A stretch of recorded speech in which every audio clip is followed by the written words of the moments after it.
આમાં બધું કદાઈ ગયો ને તો AK-47 લઈને રાખો ને મને દોડી દેવા. આમાં 500 નહીં ભેગું થાય આ લોકો.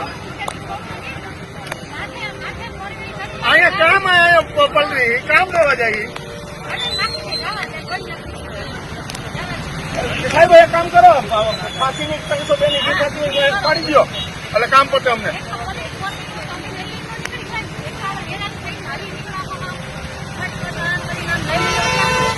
કેટલી કલાકથી અહીં ઉભા, કેટલો સમય થયો ઉભા રહે?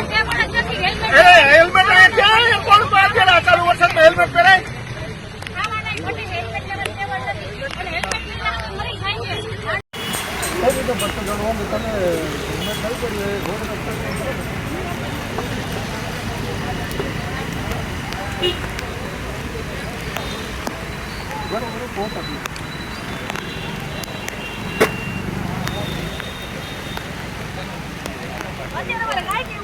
મોડું થાય છે મારે